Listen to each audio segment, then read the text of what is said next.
साथ विवेक फंसलकर को भी नोटिस चले जाए। तो ये सारी बातें हो सकती हैं। अब ये निर्भर करता है कि हमारे वकील साहब, क्योंकि वक्त बहुत कम होता है, आर्गुमेंट इतना है, क्योंकि एक एक बिंदु पर मैं 2 साल से आर्गुमेंट कर रहा हूं जनाब, तो एक एक बिंदु पर आर्गुमेंट करने के लिए तो 2 साल लग जाएंगे। तो होता यह है कि जैसे ही अदालत में मामला जाता है, फटाफट जो काम की बातें होती हैं, एकदम फौरन काम की बातें होती हैं, इमीडिएट जो काम की बातें होती हैं, उस पर फैसला होता है। जैसे कि ये इन्होंने कहा कि हमने एफआईआर दर्ज कर लिया है और इन लोगों को अरेस्ट कर लिया है। ठीक है, आपने एफआईआर दर्ज किया, यह गलत था, आपने एफआईआर दर्ज क्यों नहीं किया? फौरन कह देंगे कि आपने एफआईआर जो इतने से इतने पीरियड तक आपने एफआईआर दर्ज नहीं किया।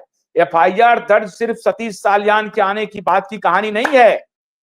एफआईआर दर्ज करने की बात अक्टूबर नवंबर 2023 की है, जब पहली बार सितंबर में जनता की अदालत के बाद एफआईआर दर्ज करने की मांग को लेकर के 25 वकील मलवानी पुलिस स्टेशन पहुंचे थे और उनको एप्लीकेशन दिया था। यह कहा था कि सुप्रीम कोर्ट के केस का हवाला भी दिया था कि आप एफआईआर दर्ज करना आपकी जिम्मेदारी है, लेकिन फिर भी पुलिस ने नहीं किया एफआईआर दर्ज। तो यह मामला सिर्फ सतीश साल्यान के आने के बाद, दिशा के पिता के इस केस में इंटर करने के बाद पूरा पैराडिम शिफ्ट हो गया। केस पूरी तरह से जो है वो आईने की तरह साफ हो गया। और अब दिशा के पिता के आने के बाद ये जो सारे इंस्टीट्यूशन हैं, उनकी जिम्मेदारी एक प्रकार से दिशा के पिता ने तय कर दी और उनके वकील ने तय कर दी। कोर्ट नहीं भाग सकता, पुलिस नहीं भाग सकती, पॉलिटिकल एस्टेब्लिशमेंट नहीं भाग सकता, कोई नहीं, तीनों में से कोई नहीं भाग सकता, तीनों में से कोई खुद को नहीं बचा सकता। और अगर एक बचाएगा तो दूसरा उसको फंसाएगा, दूसरा फंसाएगा, दूसरा बचाएगा तो तीसरा फंसाएगा। तो तीनों एक के ऊपर इतने डिपेंडेंट हो चुके हैं इस केस में सतीश साल्यान के आने के बाद कि अब उससे उनका उबरना मुश्किल है। इसीलिए अब जो उनको लॉजिक देना है, अब जो उनको तर्क देना है, बड़ा सोच समझ के देना है। तो अभी जो अंदर की खबर आ रही है वो ये है मित्रों कि माननीय अमित शाह और माननीय देवेंद्र फडणवीस के बीच में घंटे से भी अधिक, 1.5 घंटे की जो मुलाकात हुई है, उसमें बातचीत ये हो रही है कि अगर अदालत में हमें ये सारे रिप्लाई फाइल करने ही हैं, तो आदित्य ठाकरे को गिरफ्तार करना पड़ेगा। तो क्या उद्धव ठाकरे को भी गिरफ्तार कर लिया जाए? क्योंकि जिम्मेदारी तो तब के मुख्यमंत्री की भी बनती है। क्यों नहीं किया जा सकता है? फौरन से पेशतर किया जा सकता है। हम लोगों का यही प्ली है। बाप बेटा दोनों पूरी तरह से इस खेल में इन्वॉल्व है। बेटा डायरेक्ट क्राइम में है, बाप क्राइम को कवर करने के क्राइम में है। इसलिए दोनों बाप बेटे का, पिता पुत्र का पूरी तरह से इन्वॉल्वमेंट है दिशा के केस में।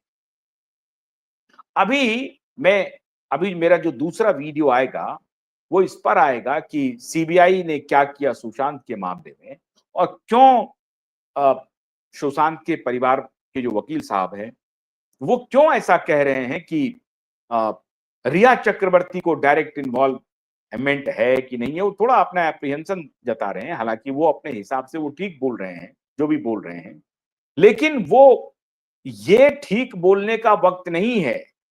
ये सिर्फ पहले गलत को गलत साबित करने का वक्त है, जो अपने आप में ठीक हो जाएगा। दिशा का केस, ये कहना कि दिशा की मृत्यु से सुशांत की मृत्यु में डिफरेंस है, ये कहना अनुचित है। इस विषय पर मैं बाद में आऊंगा। तो अभी ये बात हो रही है कि गिरफ्तारी अगर होनी है तो दोनों बाप बेटे की होनी है, या पहले आदित्य ठाकरे की होनी है, बाद में उद्धव ठाकरे की होनी है। और अगर गिरफ्तारी होनी है तो गिरफ्तारी का मोडस ऑपरेंडी क्या होगा, कैसे गिरफ्तार किया जाए, क्या तरीका हो सकता है।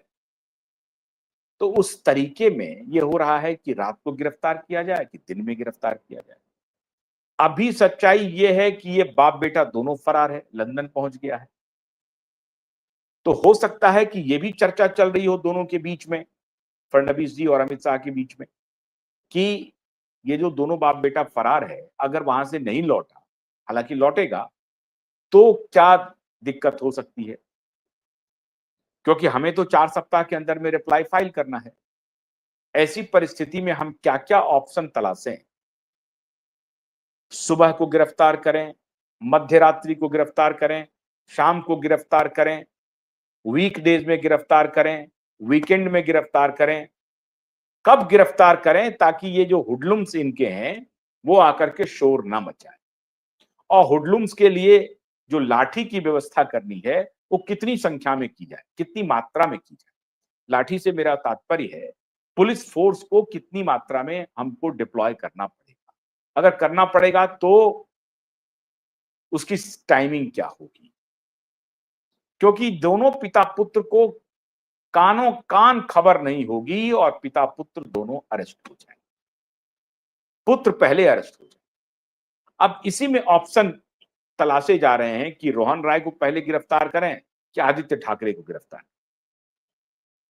आदित्य ठाकरे रिया चक्रवर्ती के चैट से सब कुछ साबित हो गया है, इसलिए इस पूरे प्रकरण में आदित्य ठाकरे सबसे बड़ा किंगपिन है।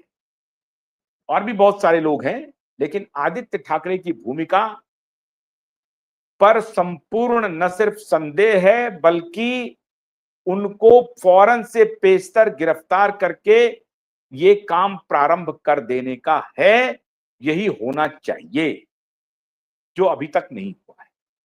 तो अभी सरकार, दोनों महाराष्ट्र के मुख्यमंत्री और केंद्रीय गृह मंत्री ये चर्चा कर रहे हैं ऑप्शंस क्या क्या हो सकते हैं।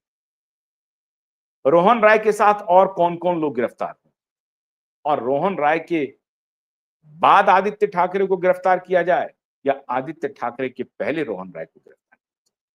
ये सारे ऑप्शंस तलाशे जा रहे हैं, कहां पे गिरफ्तार किया जाए, क्या हमें पुलिस फोर्स की आवश्यकता पड़ेगी या नहीं पड़ेगी। इन सारे ऑप्शंस पे हो रही है बात। और रिप्लाई जो कोर्ट में फाइल करना है, इसको लेकर के भी देवेंद्र फडणवीस अमित शाह से गाइडलाइंस मांग रहे होंगे कि अगर हमारा रिप्लाई ठीक से नहीं हो पाया, क्योंकि इस तरह से हम फंस गए हैं, जहां पर जो भी हम रिप्लाई देंगे वो हमको और फंसाएगा, तो वो और क्या तरीका हो सकता है। तो ये मुलाकात बेहद महत्वपूर्ण है मित्रों, और इस मुलाकात का अंजाम जो होने वाला है उसके बारे में मैंने आपको बताया। इस मुलाकात का अंजाम, पहला अंजाम यही है कि गिरफ्तारी कब, कितनी जल्दी और समय क्या हो और कैसे हो। कितनी जल्दी हो, उसका एग्जैक्ट वक्त क्या हो, रात में हो, दिन में हो, शाम में हो या सुबह में हो, ब्रह्म मुहूर्त में हो या संध्या काल में हो, या जो खाने पीने का वक्त होता है उसमें हो, जैसे मैंने आपको बताया वीकडेज, वीकेंड, ये सब, इन सभी ऑल्टरनेट्स पे माननीय देवेंद्र फडणवीस और केंद्रीय गृह मंत्री की बड़ी लंबी मुलाकात हुई है। और इस मुलाकात के बाद ठाकरे परिवार में और उन सभी गुनहगारों में कोहराम मचा हुआ है कि अब इस झूठ को हम कैसे पचा पाए। सुशांत में तो हमने क्लोजर रिपोर्ट दिलवा दिया, बहुत सारी कहानी बना ली है, लेकिन क्यूबाइड नेटवर्क सुशांत के मुद्दे को इनसे भी अधिक तरीके से बताएगा, दिशा से भी अधिक तरीके से पुख्ता सबूत सुशांत के मर्डर का है। इसलिए बिल्कुल भी कोई इस गलतफहमी में ना रहे कि दिशा की मृत्यु का संबंध सुशांत की मृत्यु से नहीं है। जो कोई भी ये टिप्पणी कर रहे हैं वो गलत कर रहे हैं, और उनको या तो वो गुमराह करना चाहते हैं, वो कहीं कंप्रोमाइज्ड हैं, या उनको जानकारी नहीं। तो हम इस बात की जानकारी आपको दिए देते हैं। गिरफ्तारी की तैयारी पूरी हो रही है, और इस मुलाकात में ये बात चर्चा में आ गई है सूत्रों के हवाले से, और जब उसका एग्जीक्यूशन होगा तो ये बात पुख्ता हो जाएगी। तो अब कुछ भी पर्दे के अंदर नहीं बचा है, सब पर्दे के बाहर आ चुका है। और आप ख्याल रखिए कि किसी भी सूरत में सरकार अपने आप को बचाने के लिए अब निश्चित रूप से हाथ झटकेगा। अब उद्धव ठाकरे उनके दोस्त नहीं हैं, ये मानना पड़ेगा, और ये संदेश उनको भेजना पड़ेगा कि साहब, बाला साहब ठाकरे की का रिश्ता हमने बहुत दिनों तक ढो लिया है, अब शायद हम ढो नहीं पाएँगे, हमारी मजबूरी है। तो हमें माफ़ कीजिए और हमें आपको गिरफ्तार करने की इजाज़त दीजिए। बहुत-बहुत शुक्रिया। नमस्कार।